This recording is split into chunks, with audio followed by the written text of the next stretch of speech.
Hello दोस्तों, once again good afternoon to all of you. कैसे हो आप सभी लोग? आई होप सारे के सारे बहुत अच्छे होंगे, एकदम बढ़िया। अभी तो छोड़ के गया था आप लोगों को मैं। सो कैसे हो आप लोग? अच्छे हो ना? चलो अच्छे ही रहो यार, एकदम बढ़िया रहो, अच्छे से रहो, खुश रहो, मज़े में रहो। और जो सबसे इम्पॉर्टेंट बात है वो पढ़ते रहो, है ना।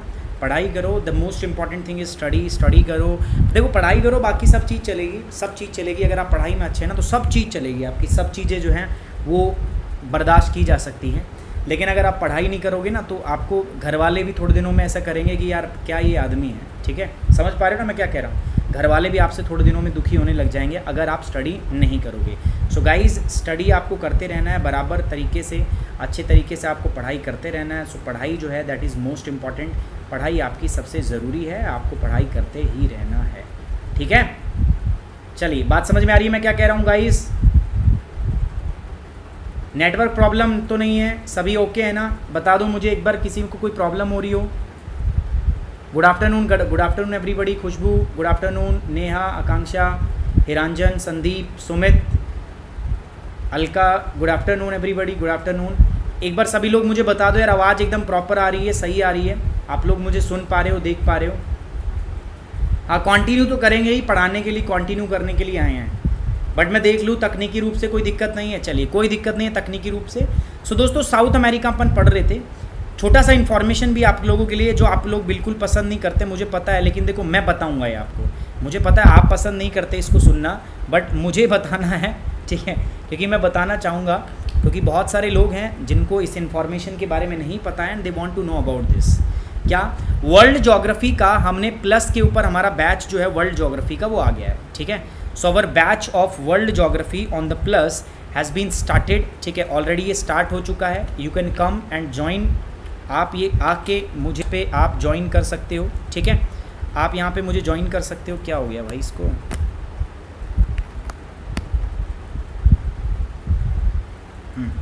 आप आके हमें ज्वाइन कर सकते हो दोस्तों, मुझे ज्वाइन कर सकते हो।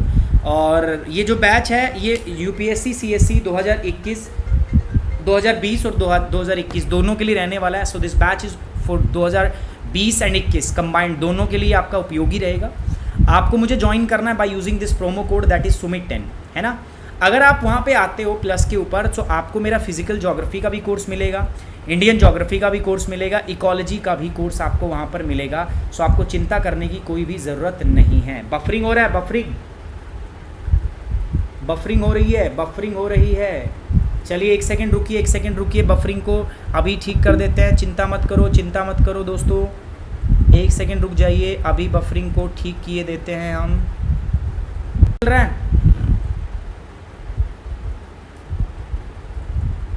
आप क्लियर है ना?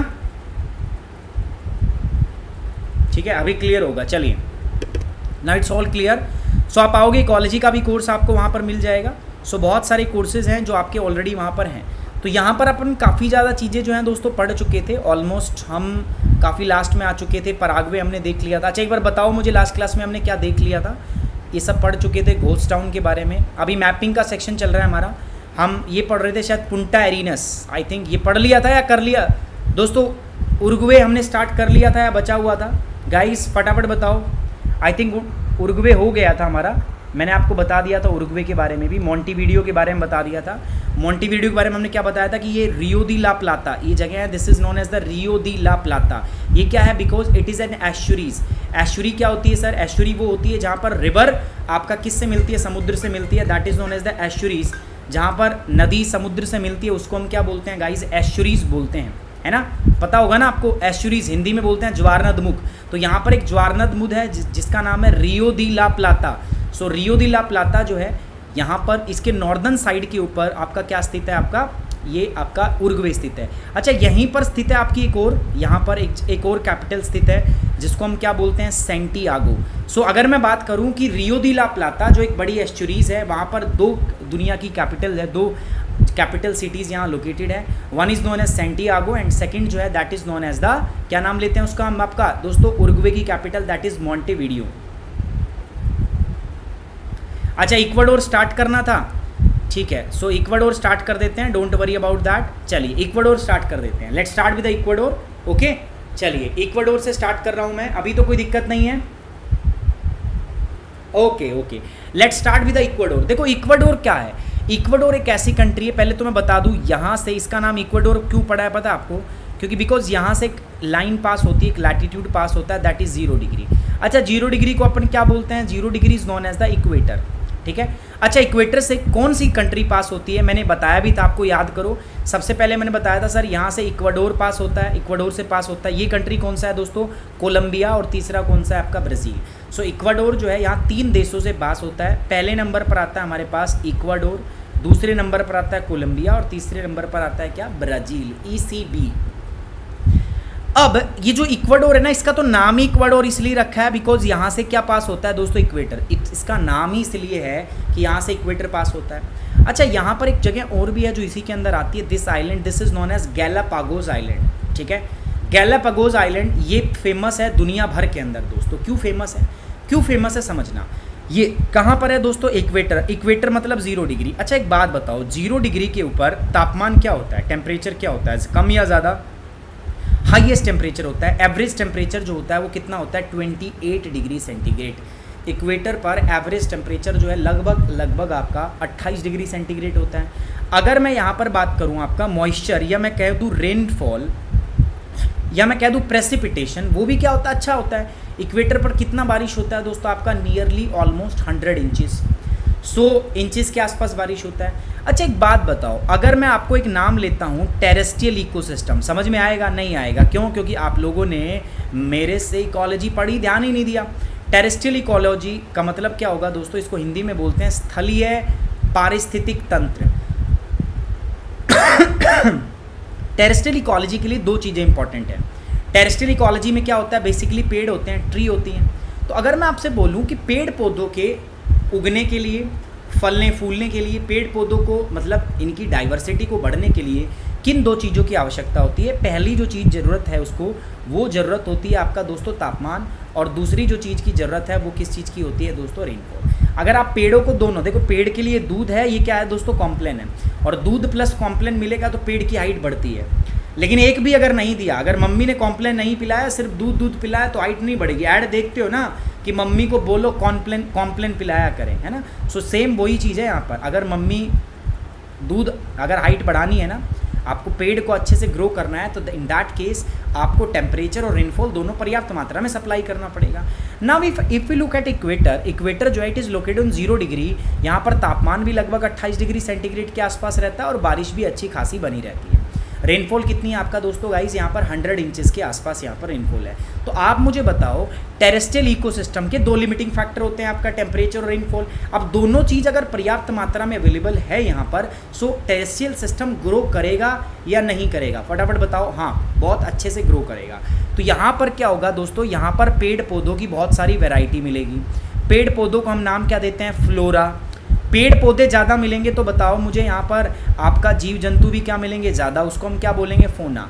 सो ट्री जो है, इनकी वैरायटी को हम क्या बोलते हैं guys, they are known as flora. Fauna का मतलब क्या होता है दोस्तों, एनिमल।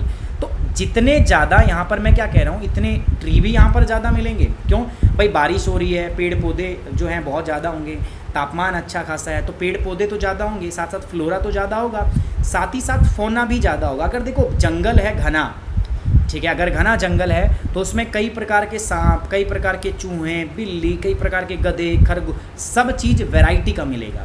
और जब वैरायटी होती है ना, उसको हम क्या बोलते हैं आपका दोस्तों, डाइवर्सिटी। ये बात समझ रहे हो आप, डाइवर्सिटी। डाइवर्सिटी का मतलब क्या होता है, विविधता। क्या होता है दोस्तों, विविधता।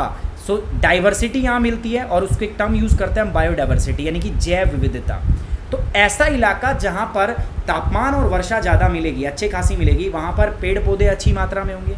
और जब पेड़ पौधे अच्छी मात्रा में होंगे ना मेरे दोस्तों, तो वहाँ पर क्या होगा, वहाँ पर आपका पेड़ पौधे जब अच्छे होंगे तो जीव जंतु भी अच्छी मात्रा में पाए जाएंगे। तो ऐसी जगह को हम बोलते हैं डाइवर्सिटी, जैव विविधता, हाई बायोडाइवर्सिटी, अधिक जैव विविधता वाले क्षेत्र। तो यहाँ पर जैव विविधता जो है वो अपने को क्या मिलेगी, जल्दी बताओ, कम होगी या ज़्यादा, फटाफट बताओगे मुझे आप सभी लोग। जैव विविधता कम होगी या ज़्यादा मित्रों, जैव विविधता ज़्यादा होगी। सो ये जो है दुनिया के जो 17 मेगा डाइवर्सिटी, जो दुनिया के 17 मेगा बायोडाइवर्स रीजन है ना, उनमें से एक आता है, कौन सा आपका दोस्तों, इक्वाडोर। मतलब यहाँ पर जीव जंतुओं और पशुओं की विभिन्न प्रजातियाँ यहाँ पर पाई जाती है इक्वाडोर के अंदर। मैं गैलापागोस आइलैंड की बात करूँ ना, ठीक है, गैलापागोस आइलैंड की बात करूँ तो दुनिया के बहुत सारी टर्टल स्पीसीज, टर्टल समझते हो ना, वो खरगोश ना, सॉरी कछुए और बहुत सारे रेप्टाइल की प्रजाति यहाँ पर पाई जाती है। This is Galapagos island. आपका किसके अंदर आता है, इक्वाडोर के अंदर आता है, पैसिफिक ओशन के अंदर जाके स्थित है। यहाँ पर याद रखना बहुत इंपॉर्टेंट है, this is mega diverse region. Reptiles जो रेंगने वाले जीव हैं, सांप वाप टाइप के, और आपका अगर मैं बात करूँ टर्टल्स, उनकी बहुत ज़्यादा बहुत ज़्यादा एंडेमिक स्पीसीज जो है यहाँ पर पाई जाती है। बहुत डाइवर्सिटी होती है। डाइवर्सिटी मतलब होती है गाइस विविधता।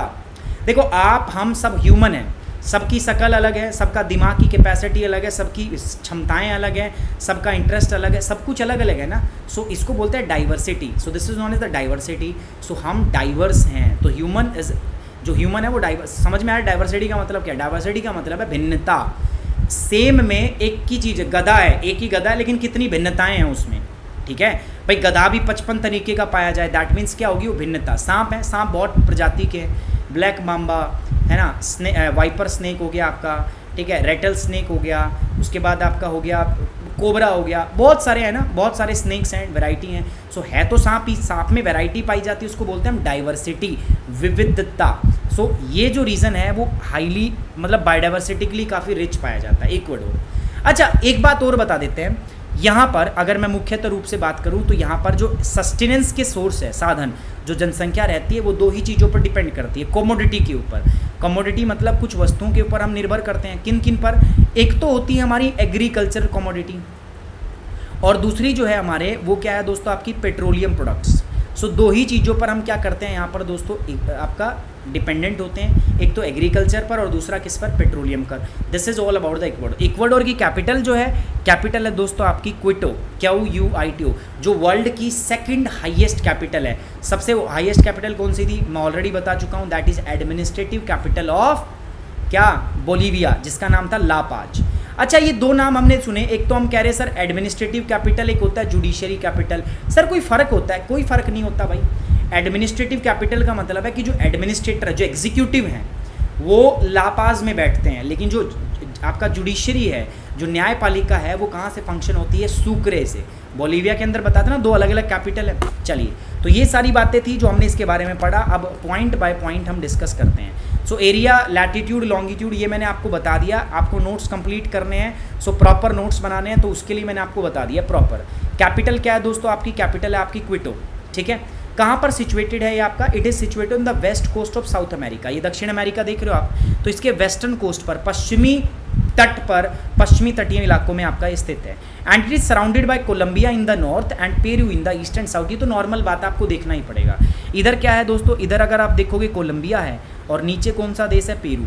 तो पेरू यहाँ से यहाँ देखोगे तो दिस इज पेरू। तो एक तो पेरू ने घेरा हुआ है दक्षिण से, और किधर से, पूर्व से। और अगर मैं उत्तर से बात करूं तो उत्तर ने किसने घेरा हुआ है आपको, देखो यहाँ पर, दिस इज कोलंबिया। ये कहाँ से घिरा हुआ है, कोलंबिया से। वेस्ट में क्या आ जाता है इसके, वेस्ट में आ जाता है दोस्तों पैसिफिक ओशियन, प्रशांत महासागर। तो अगर आपसे इक्वाडोर की मैं कंडीशन पूछूं, so it is surrounded by the Colombia in north, Peru in the south and east side, and in the western side it is surrounded by the Pacific Ocean, प्रशांत महासागर से घिरा हुआ है। It take its name, its location on the equator। भाई नाम कहाँ से आया, मैं आपको पहले ही बता चुका हूँ। इसका नाम इक्वाडोर इसीलिए रखा है क्योंकि यहाँ से इक्वेटर पास होता है, भूमध्य रेखा पास होती है, जिसको इंग्लिश में इक्वेटर बोलते हैं। इसीलिए इस जगह का नाम क्या पड़ा है दोस्तों, इक्वाडोर। क्या नाम पड़ा इस कंट्री का, Ecuador. Guys support please, like करो यार, शेयर करो मैक्सिमम, ठीक है, मैक्सिमम शेयर करना आपको यार please. This is my humble request to all of you. अच्छा मैंने क्या बताया, इक्वाडोर की जो मेजर जो इकोनॉमी सर्वाइव करती है, सस्टेन करती है, वो किस पर करती है, दो इंपॉर्टेंट चीज़ें।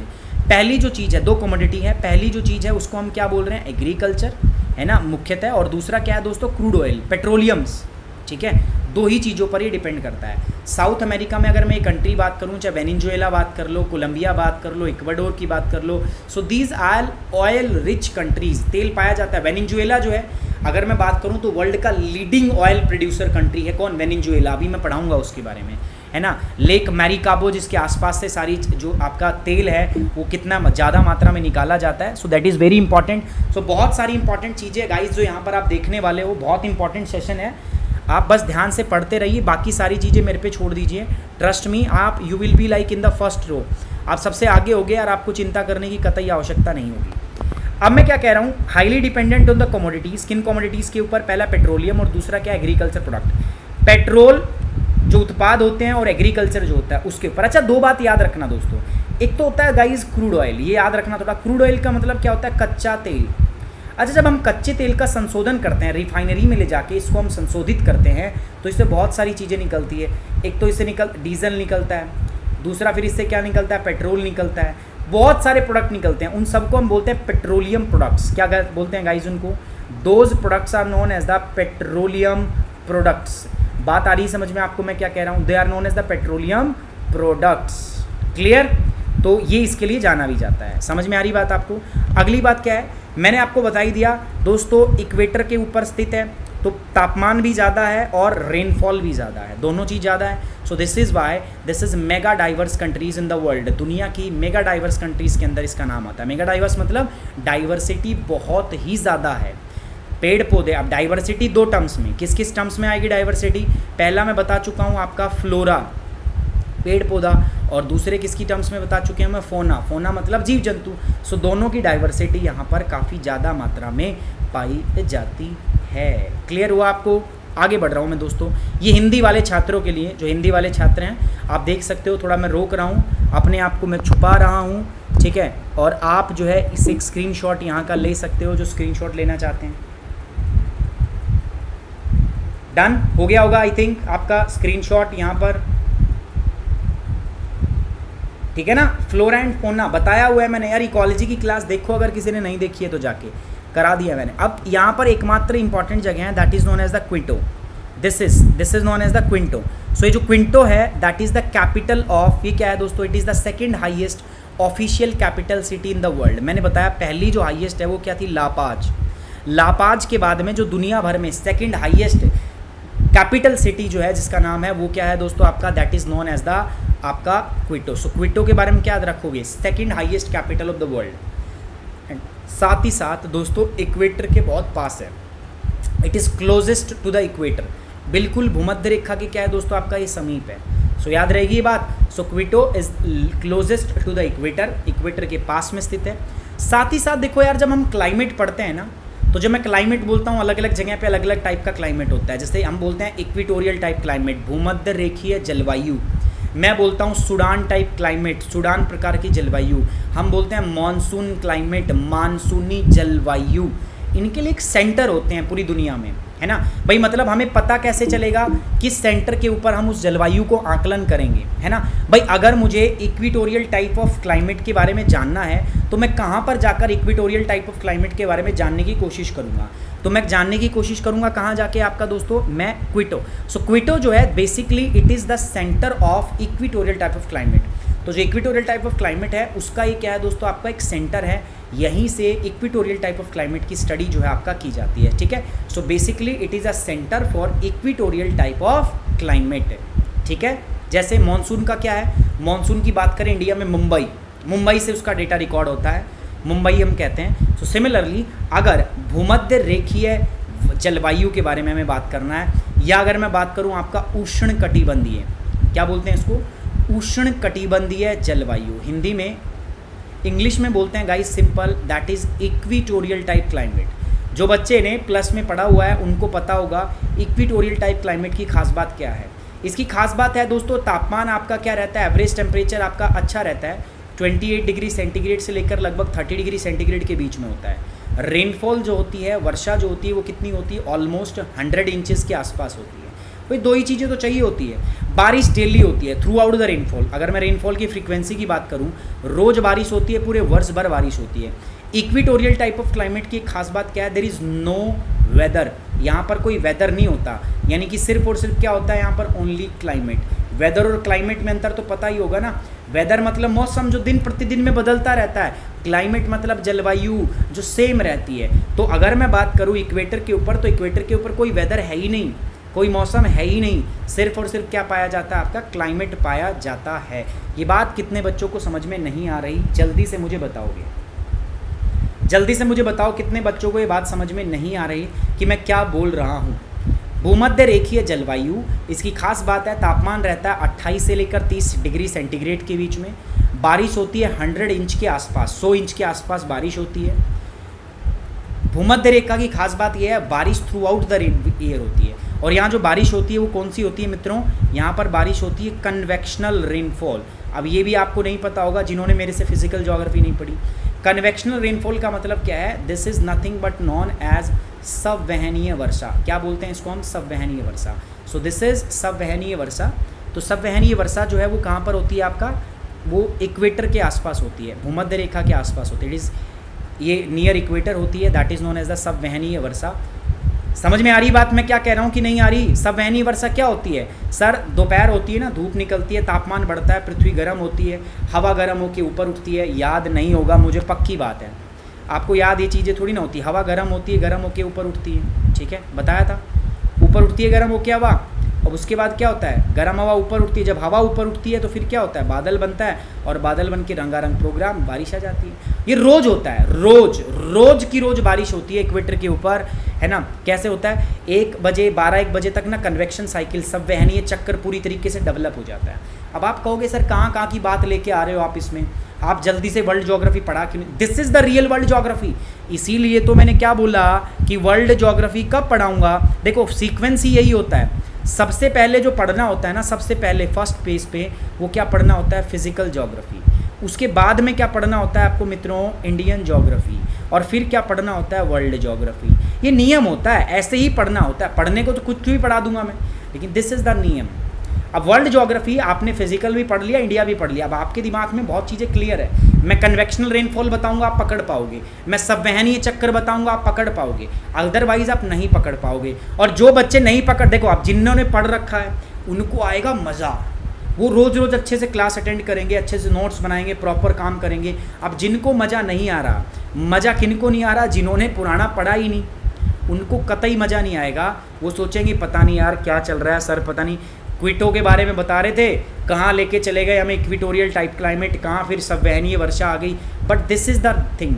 आप कहते हो ना सर तैयारी कैसे करें, हम तो भूल जाते हैं। जब आप लिंक करने लग जाओगे ना, एक टॉपिक को दूसरे टॉपिक से, तीसरे टॉपिक से, एक सब्जेक्ट को दूसरे सब्जेक्ट से, दूसरे सब्जेक्ट को तीसरे सब्जेक्ट से, तब समझो। फिर ऐसे ही जब आप प्री को लिंक करोगे किससे, मेन से।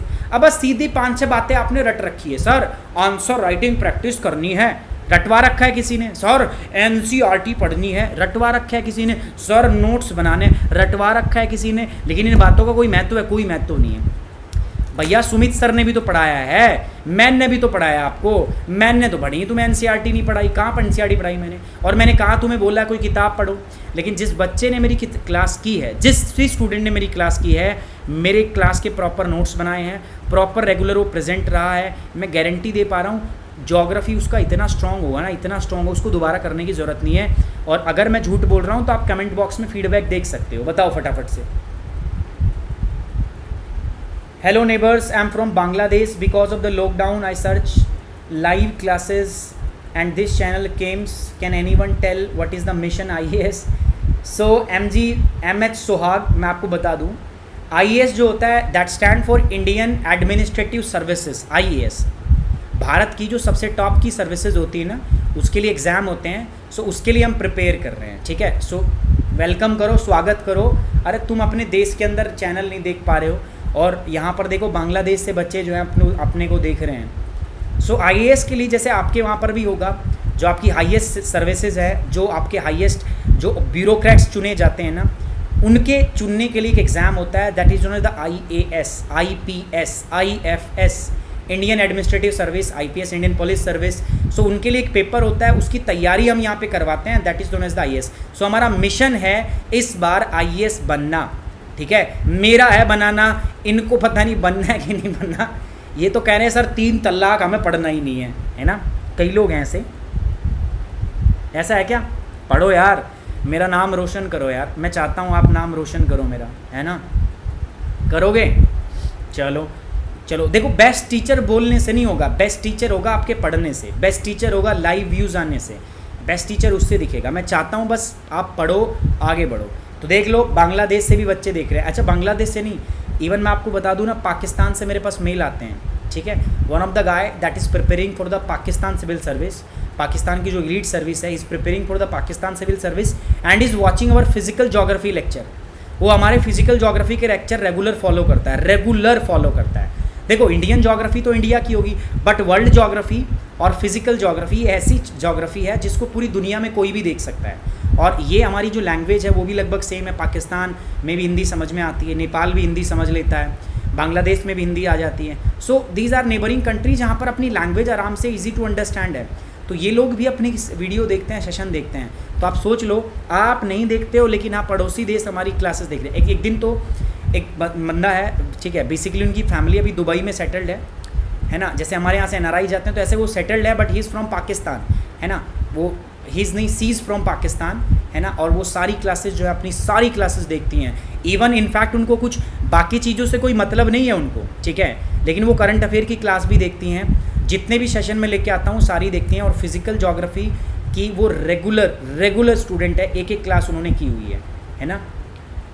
सो क्विटो के बारे में हमने देख लिया। वर्ल्ड की हाईएस्ट, सेकंड हाईएस्ट कैपिटल है आफ्टर लापाज। लापाज जो है Bolivia, that is the administrative capital of the Bolivia. After that जो आपका क्विटो है that is the second highest capital of the world and it is also located nearest to the equator, it is very close to the equator. So इसके लिए भी हमें जानते हैं, ठीक है। So it is the second highest official capital city of the world after La Paz and closest to the equator. दो बार लिख दिया मैंने, कोई बात नहीं।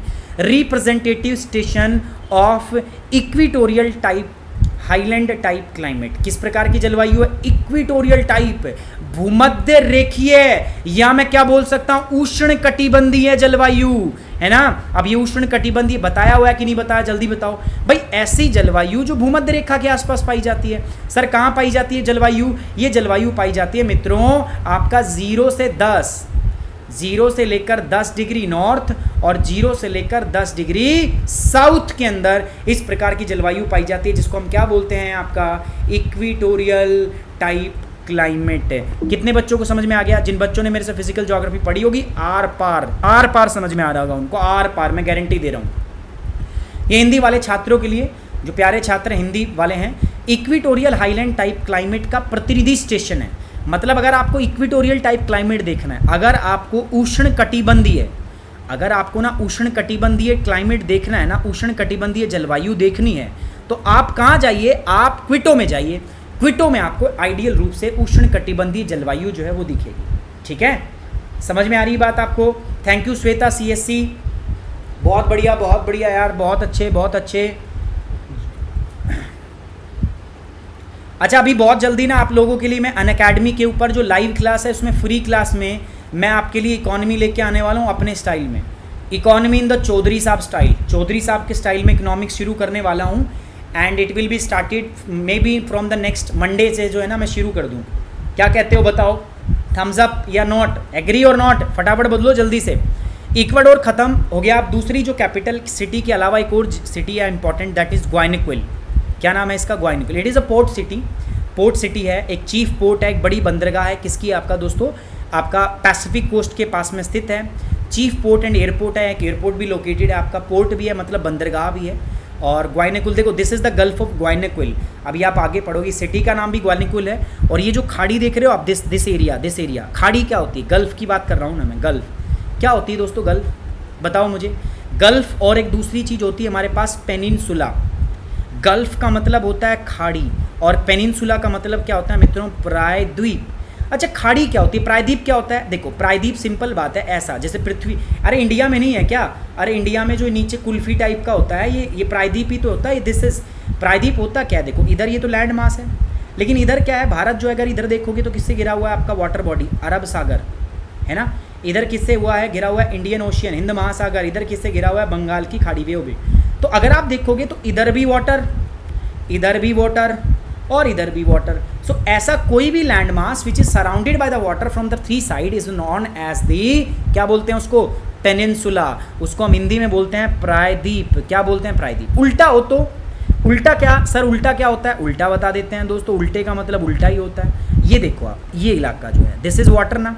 अब ये ऐसा इलाका है, इधर ये पानी भरा हुआ है, ठीक है। यहाँ पर क्या है? पानी है, वाटर है। लेकिन इधर क्या है बताओ मुझे? लैंड मास है कि नहीं है?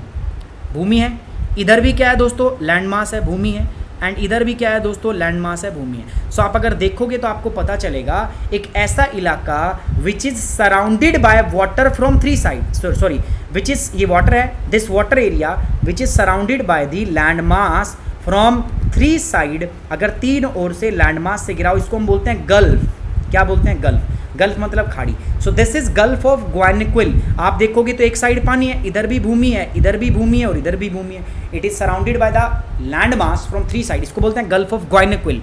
और जो ग्वानिक्विल है, यहाँ पर एक सिटी भी है, दैट इज सिटी ऑफ ग्वानिक्विल, जो पैसिफिक कोस्ट के पास स्थित है। It is a chief port and the airport, यहाँ पर एयरपोर्ट भी आपका लोकेटेड है।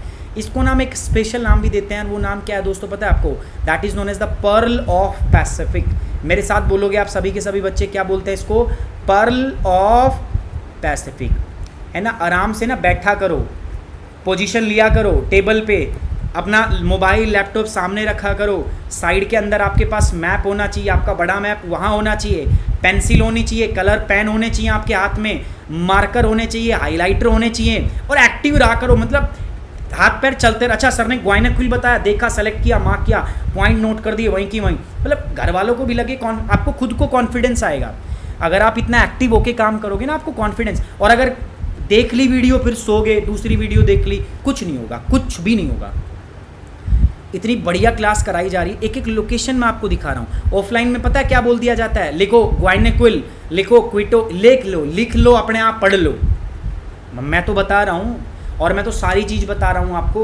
अब देखो यहाँ पर मैंने गल्फ ऑफ ग्वाइनिक्विल के बारे में बताया, मैंने 2 पॉइंट और ऐड किए, गल्फ क्या होता है, मैंने 1 पॉइंट और ऐड किया, पेनिनसुला क्या होता है। गल्फ मतलब खाड़ी और पेनिनसुला का मतलब क्या हो गया, प्रायद्वीप। सो दिस इज द मैक्सिमम, ये सबसे तगड़ी तैयारी है, ये सबसे तगड़ी तैयारी है। और मैं क्या कह रहा हूँ ना, अभी फिजिकल ज्योग्राफी और शुरू करने वाला हूँ, आफ्टर 2 लेक्चर फिजिकल ज्योग्राफी शुरू होने वाली है, किसकी, आपकी साउथ अमेरिका की, आर पार, नेक्स्ट लेवल, नेक्स्ट लेवल, सब कुछ समझ में आएगा, सब कुछ। एक बच्चा ऐसा नहीं होगा जिसको समझ नहीं आएगा, ठीक है। गल्फ ऑफ ग्वाइनिक्विल हो गया दोस्तों अपना। अब आते हैं आगे, this is Peru, next country is known as the Peru. सभी लोग मेरे साथ उपस्थित हो, everybody, we are on the same page. अब पूछा जा रहा है sir difference between gulf and bay. देखो Monica, they are almost same, ठीक है, वो ऑलमोस्ट क्या होते हैं, सेम होते हैं। बट जो आपका गल्फ होती है, गल्फ जो होती है वो थोड़ी स्टीप होती है, गहरी होती है। बे जो होती है उथली होती है, बे इतना नहीं होता। अब जैसे मैंने यहाँ पर बात किया ना, गल्फ के जो एंगल्स हैं वो काफ़ी स्टीप्स होते हैं, बे में ऐसा नहीं होता, बे लाइक दिस, ठीक है, गल्फ लाइक दिस। बाकी ऑलमोस्ट अगर मैं बात करूँ, देर ऑलमोस्ट सेम, ऑलमोस्ट सेम। नाम है 2, आपका नाम है, मान के चलते हैं आपका नाम है रूबी, हिंदी में आपको, सॉरी, जैसे आपको, मेरा एक दोस्त है, वैसे मैं नाम उसको लेता हूँ, नाम है उसका प्रभात, प्रभात राज, है ना। मेरा एक दोस्त है, वैसे नाम है उसका प्रभात, मैं कह देता हूँ प्रभात राज, लेकिन मैं उसको वैसे क्या नाम देता हूँ, वैसे मैं उनको बोलता हूँ हबीबी 69, ठीक है, उनको नाम देते हैं हम हबीबी 69। प्रभात सर हैं, सॉरी प्रभात हैं, तो मेरा काफ़ी अच्छा दोस्त है, तो मैं वैसे नाम देता हूँ प्रभात राज, लेकिन नाम दूसरा भी उसका हबीबी 69। तो ऐसे ही नाम भी मान लो आप, सेम ही चीज़ है, बट बिल्कुल स्पेशल आप कब कराएंगे, जब मैं आपको वाटर बॉडी कराऊंगा ना, तो बहुत अच्छे से डिफरेंस भी बताऊंगा आपको। चलिए आगे चलते हैं दोस्तों, आपका पेरू के बारे में। पेरू देखो ये रहा, ठीक है, जस्ट इक्वेटर भी पास होता है, तो लगभग पूरा country, most of the country जो है, it is located in the southern hemisphere. Peru famous क्यों है, पेरू नाम का एक करंट होता है यहाँ से, आपको पता होगा ना, यहाँ से हमारा एक कूल ओशियन करंट बहता है, और वो पेरू के नाम पर ही उसका नाम रखा गया है। दिस पेरू करंट जो है कैसा है, दिस इज कोल्ड करंट। कैसी है ये, कोल्ड समुद्री जलधार, नीचे से आ रही है ना, ठंडे इलाके से, भाई आपके एंटार्क्टिक की तरफ से आ रही है, तो कोल्ड होगा, सो इट इज़ कोल्ड करंट। इस कोल्ड करंट का नाम क्या है मित्रों, पेरू करंट। क्या होता है इसका नाम, पेरू करंट। इस करंट को हम एक और नाम भी देते हैं प्यारा सा, that is known as the Humboldt current. तो याद रखना ये करंट कैसा है दोस्तों, आपका कोल्ड करंट होगा, पेरू करंट बोलेंगे। परंतु कई बार पता है ग्लोबल वार्मिंग और बहुत सारे अन्य फैक्टर्स हैं, सदर्न ऑक्सीलेशन, जिनकी वजह से यहाँ कोल्ड की जगह क्या आ जाता है दोस्तों, आपका वार्म आ जाता है, गर्म पानी आ जाता है, यहाँ पर डाउन वेलिंग होने लगती है, यहाँ भैया वेलिंग हो रही है, वेलिंग नहीं तो डाउन वेलिंग होने लगती है, सो वार्म करंट आ जाता है। और जब वार्म करंट आता है तो इस वार्म करंट को हम फिर क्या कह देते हैं दोस्तों, that is known as the El Nino. So El Nino कोई पूछे तो क्या है, तो warm Peru current is known as El Nino. अब वो पेरू करंट इसी के नाम पर नाम रखा गया, पेरू के नाम पर। क्लियर है, क्लियर है सभी को? अच्छा, पेरू वैसे फेमस किसके लिए मैंने आपको बता ही दिया है। Peru is famous for like copper. Copper काफ़ी ज़्यादा मात्रा में यहाँ पर पाया जाता है। काफ़ी सारे कॉपर टाउन्स हैं जो हमने यहाँ पर पढ़े भी थे। सो एरिया हो गया, पॉपुलेशन देख ली हमने, लैटिट्यूड कैपिटल लीमा हो गया, है ना। बॉर्डर किस किस के साथ लगता है, बॉर्डर देखो तो ऊपर देखेंगे तो किसके साथ, इक्वाडोर के साथ। इधर देखेंगे तो किसके साथ लगता है आपका, ब्राज़ील के साथ, सॉरी कोलंबिया के साथ। इधर अगर हम देखें तो ब्राज़ील के साथ, इधर अगर हम देखेंगे तो बोलीविया के साथ, इधर देखेंगे तो चिले के साथ। सो काफ़ी सारी कंट्रीज़ हैं जिनके साथ में इसका बॉर्डर जो है वो लगता है। पूरे साउथ अमेरिका का तीसरा लार्जेस्ट कंट्री है। किस किस के बाद में, नंबर 1 पर आता है ब्राज़ील, नंबर 2 पर आता है आपका अर्जेंटीना, और नंबर 3 पर क्या आता है दोस्तों आपका Peru. So this is the third largest country of South America. दक्षिण अमेरिका की तीसरी बड़ी कंट्री है। Lies on the Pacific side, Peru is the important region. अब मैंने बताया ना यहाँ पर कोल्ड करंट पाया जाता है, ये बात बताओ याद है कि नहीं है, कोल्ड करंट। अब अच्छा एक बात याद रखो, कोल्ड करंट के केस में ना एक बात आप याद रखोगे सब के सब, कोल्ड करंट जो है ना, कोल्ड करंट जो होता है इसके अंदर न्यूट्रिएंट बहुत ज़्यादा पाया जाता है। ठीक है, क्या पाया जाता है, nutrient. So it is nutrient rich. पोषण पदार्थ अच्छे होते हैं। कोल्ड पर ठंडा पानी जो होता है ना, वो हमेशा ठंडा और गुनगुना पानी में न्यूट्रिएंट बहुत ज़्यादा होते हैं। न्यूट्रिएंट मतलब समझ जाओ आप क्या होते हैं, जो आपके मिनरल्स होते हैं, जो आपके खनिज होते हैं ना, वो बहुत ज़्यादा मात्रा में और अच्छी मात्रा में पाए जाते हैं। ठीक है, सो अगर मैं आपसे बात करूँगा तो पेरू के अंदर ये न्यूट्रिएंट रिच वाटर है, कोल्ड वाटर। अब न्यूट्रिएंट ज़्यादा है तो यहाँ पर क्या पाई जाती है, प्राइमरी वेजिटेशन, जिसको हम क्या कह देते हैं गाइज, आपका फाइटोप्लैंक्टन। क्या कह देते हैं हम, फाइटोप्लैंक्टन। हिंदी में भी इसको फाइटोप्लैंक्टन बोलेंगे।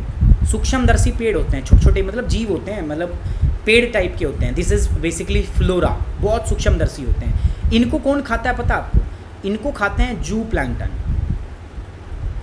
अच्छा, इन जू प्लैंक्टन को कौन खाता है सर, इन जू प्लैंक्टन को खाती है फिश, मछली।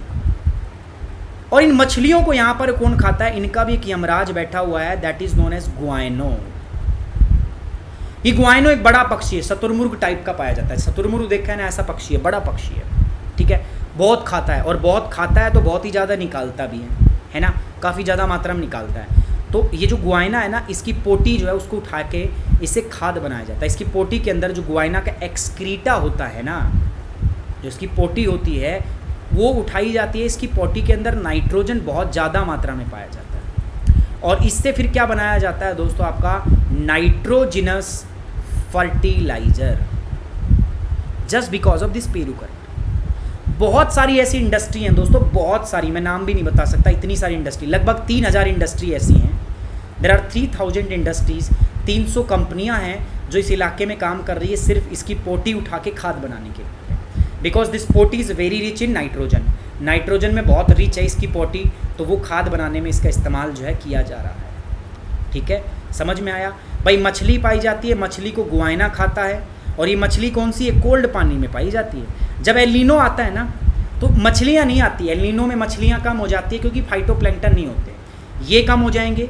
जब ये कम होंगे तो फाइटोप्लैंक्टन के साथ जू प्लैंक्टन कम, जू प्लैंक्टन मछली कम तो गुआइना भूखा मरेगा बेचारा। अब जब कुछ खाएगा नहीं तो पोटी कहाँ से होगी, तो पोटी भी नहीं होती है। उसके बाद में क्या होगा गाइस, नाइट्रोजनस फर्टिलाइज़र भी नहीं बनते यहाँ पर। तो गुआइना जो है, जिस समय एलिनो आता है तो 3000 कंपनियों पर ताला लग जाता है इन इंडस्ट्रीज़ पे। 3000 इंडस्ट्रीज जो हैं बेसिकली उनके ऊपर लगभग ताला लग जाता है। तो ये इकोनॉमिक लॉस है किसका, आपका दोस्तों, this is an economic loss of एलिनो। समझ में आ रहा, this comes under the economic geography. Guys, जिसने शेयर नहीं, लाइक नहीं किया, प्लीज़ यार हिट द लाइक बटन, यार लाइक बटन दबा दो फटाफट से। ठीक है, आज एम रखते हैं 1500 लाइक तक पहुंचा दो यार फटाफट से। ठीक है, चुकाई का माता में ये नहीं हो रहा था यार, चुकाई का माता में नाइट्रेट रिजर्व थे, वो नाइट्रेट रिजर्व वो अलग, वो पृथ्वी से निकाले जा रहे थे, धरती में से निकाल रहे थे हम। चुकाई का माता में कॉपर भी निकाला जा रहा था, वो अलग था। This is different case, that is this is totally within relation to the Peru current. ये पेरू जलधारा के संदर्भ में, यहाँ से एक पानी बहता है और इस पानी के बहते हुए करंट को हम क्या कहते हैं, पेरू करंट। पेरू करंट जो है बेसिकली वो कोल्ड है, ठंडा होता है, और पेरू करंट जब ठंडा है इसीलिए यहाँ पर क्या होता है दोस्तों, इसमें जू प्लैंक्टन पाया जाता है, और जू प्लैंक्टन फाइटोप्लैंक्टन को जू प्लैंक्टन खाता है, और जू प्लैंक्टन को मछलियाँ खाती है। तो यहाँ पर मछलियाँ बहुत ज़्यादा मात्रा में पाई जाती हैं, और इन मछलियों को कौन खाता है, गुआइना, एक शतुरमुर्ग टाइप का पक्षी होता है जब वो पोटी करता है उसकी पोटी उठाई जाती है और उस पोटी से खाद बनाया जाता है। पेरू में ऐसी बहुत सारी इंडस्ट्रीज़ हैं जो इसी के ऊपर अपना जीवन यापन कर रहे हैं, बहुत सारे लोग हैं। ठीक है, फटाफट एक बार इसको यार स्क्रीनशॉट ले लो यार, फटाफट एक बार फटाफट इसका स्क्रीनशॉट ले लो दोस्तों। एम है आज, टारगेट है अपना 1500 लाइक का। ठीक है, सो उसको पूरा करो यार, पहले तो 1000 पूरा कर लेते हैं। 900 लाइक हो चुके हैं, जल्दी से यार पहुंचा दो इसको 1000 तक।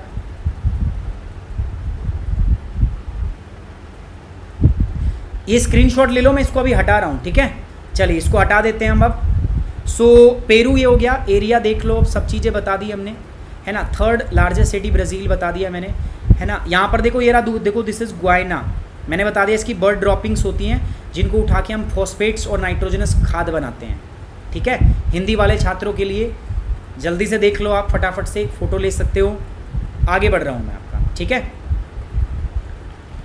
अब इसकी कैपिटल है दोस्तों लीमा, पेरू की कैपिटल है। देखो कोस्टल सिटीज़ है, लीमा यहाँ पर स्थित है। ठीक है, यहाँ पर स्थित है। अगर मैं इसमें दिखाऊँ आपको, सो it is located somewhere here. ठीक है, अब ब्लैंक मैप में आपको ये लोकेट करना आना चाहिए। ठीक है, अब याद रखो ये लोकेट करना आपको थोड़ा आना चाहिए, मैंने थोड़ा ज़्यादा ऊपर बना दिया। Lima is basically located here, यहाँ पर लोकेट है। तो आपको ये ना आना चाहिए कि कौन सा है। ब्लैंक मैप के ऊपर अगर कोई पूछे आपसे कि बताओ लीमा कहाँ है, तो आप बता पाओ, वो होना चाहिए आप में, अंदर वो क्षमता होनी चाहिए। अभी capital and largest city of the Peru, Peru की कैपिटल सिटी है और सबसे बड़ी सिटी भी यही है। Lima is the home of one of the oldest institution of higher learning in the new world. देखो जो आज हम नए नए इंस्टीट्यूशन बनाते हैं ना, अभी मैंने जस्ट करंट अफेयर का सेशन किया। करंट अफेयर के सेशन में मैंने आपको क्या बताया था, जस्ट मैंने बताया कि हायर इंस्टीट्यूशन की रैंकिंग, जो आपके हाई इंस्टीट्यूशन है ना, हायर एजुकेशन के संस्थान हैं, आज इस्टेब्लिश किए जाते हैं ना। पुराने टाइम पे सोचो, मैं बात कर रहा हूँ 1500वीं ईस्वी की, 1551 में। 1551 में आपको क्या लगता है उस समय कोई हायर एजुकेशन के संस्थान होते थे? हाँ होते थे, और उनमें से जो पहला संस्थान लगाया गया था वो कहाँ पर था आपका दोस्तों? लीमा के अंदर। तो लीमा जो पेरू की कैपिटल है, वहाँ पर दुनिया का जो एक ओल्डेस्ट इंस्टीट्यूशन है ना लर्निंग का, वो पाया जाता है। वर्ल्ड का ओल्डेस्ट लर्निंग इंस्टीट्यूशन जो है that is situated in the Lima. क्या नाम है, जल्दी से देख लेते हैं आपके साथ। The national university of San Marcos नाम है उसका, national university of San Marcos, founded on 12 May 1551 during the Spanish colonial empire. Spain की जब रूल था यहाँ पर, स्पेन यहाँ पर रूल करता था, तो उन्होंने इसको एस्टैब्लिश किया था। First official establishment and the oldest continuously functioning universities in the America. ठीक है, हाँ रोहन झा, थोड़ा हिंदी में यार ट्रांसलेशन में दिक्कत हो रहा होगा, मैं मान रहा हूँ यार गाइस, बट मैं कोशिश करता हूँ पूरा हिंदी में बोलने की। यार थोड़ा आप भी प्लीज़, थोड़ा एफर्ट आप भी डालो, थोड़ा आप भी चीज़ों को अच्छा करो। मेरे लिए बिल्कुल ऐसा करना ना फिर थोड़ा संभव नहीं हो पाएगा। आप समझ रहे हो मैं क्या कह रहा हूँ, है ना? थोड़ा संभव नहीं हो पाएगा गाइस। ठीक है, तो दोस्तों अपना एम है फटाफट 1000 लाइक कंप्लीट करते हैं, जल्दी से एम है पूरा करो। अभी भी नहीं आ रहा क्या? आई होप यार चीज़ें क्लियर हैं। अभी तो प्रॉब्लम हो रही है। एक सेकंड रुको, एक सेकंड रुको, अभी फिक्स कर देता हूँ। जाना नहीं है कहीं पे भी, क्लास चलेगी अभी, क्लास अभी चलेगी, डोंट वरी। हाँ, now I think problem is fixed. अभी मेरे हिसाब से प्रॉब्लम फिक्स्ड है। अभी बफरिंग नहीं हो रहा होगा, देखो हो रहा है बफरिंग। अभी नहीं होना चाहिए यार, वो हो जाता है बीच बीच में यार, मैं मान रहा हूँ नेटवर्क एरर है, प्रॉब्लम चल रही है दोस्तों।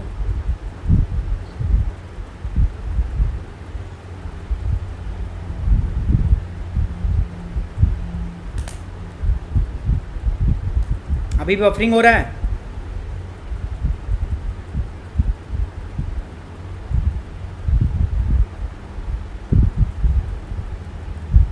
एक बार आप लोग रिफ्रेश करो यार, मेरे हिसाब से अभी ओके है, अभी चल रहा होगा यार। नहीं चल रहा तो मेरे को एक सेकंड दो।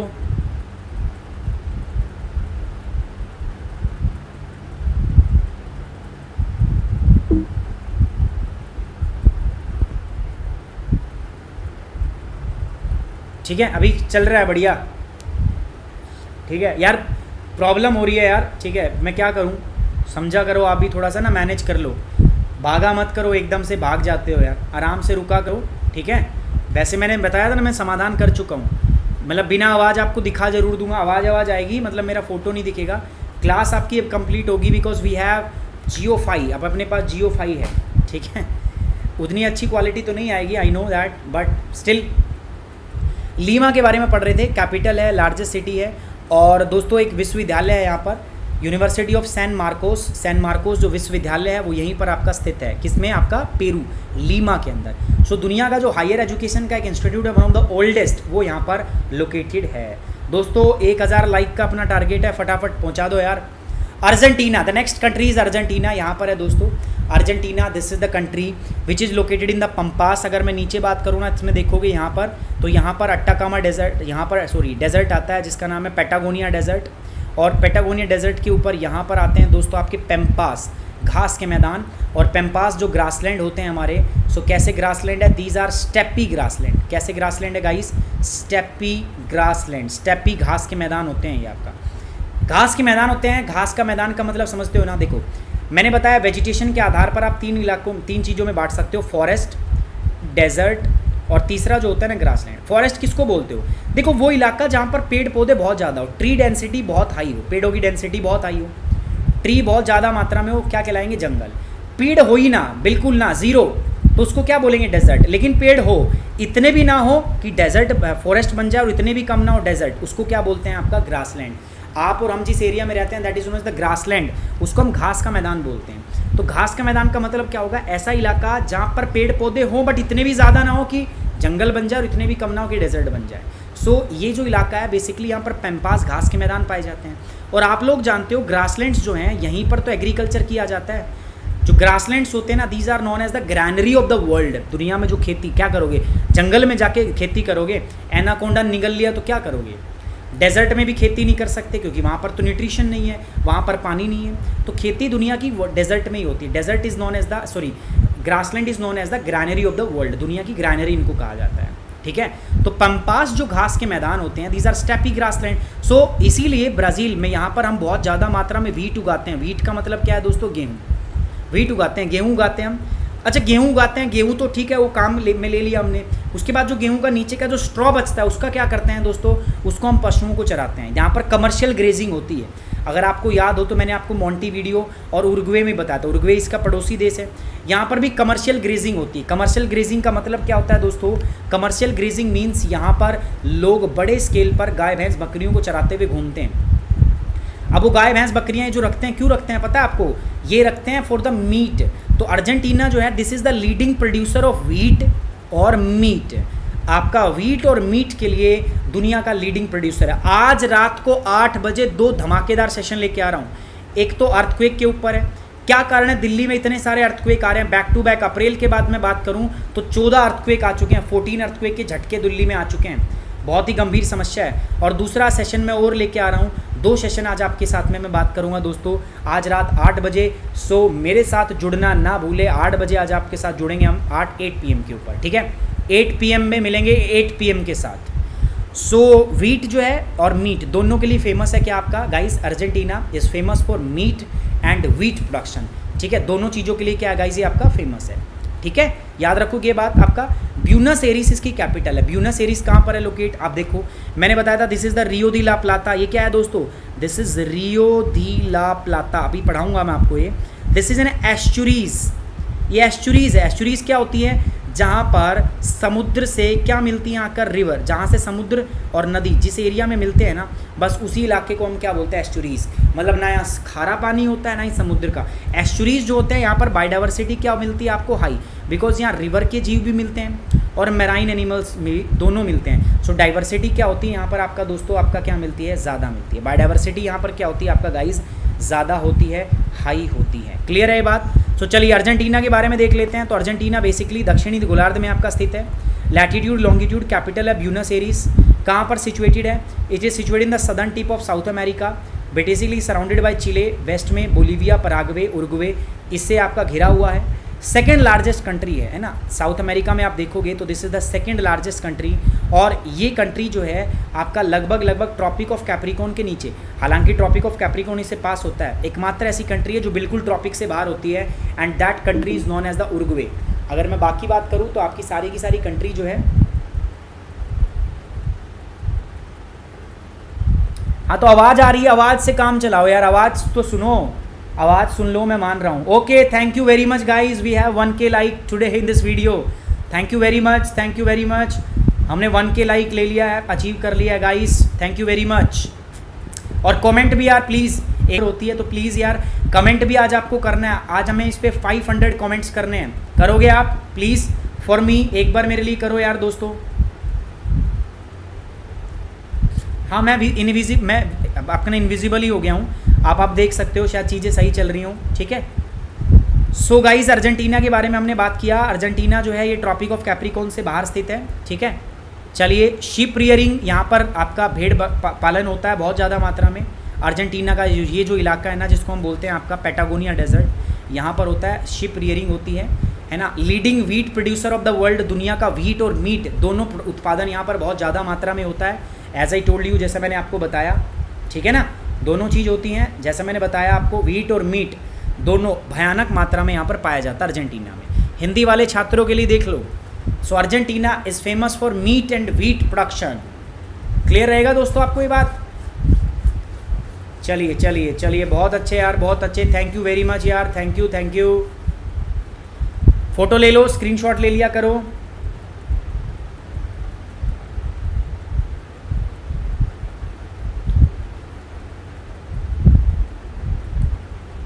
अरे नाम ही होंगे, हिंदी में नाम ही होंगे। मैम एक कोई पूछ रहा है मेरे से कि सर मेरे पास हिंदी का मैप है, तो हिंदी में बताया करो, ठीक है। साक्षी गुप्ता, हिंदी में ही नाम होंगे। पराग्वे का नाम हिंदी में पराग्वे मिलेगा, चिले का नाम चिले, रियो दी ला प्लाता का नाम रियो दी ला प्लाता ही मिलेगा, ब्यूनस एरिस का नाम है, नाम ब्यूनस एरिस ही मिलेगा। आप देखोगे तो ब्यूनस एरिस ही मिलेगा आपको।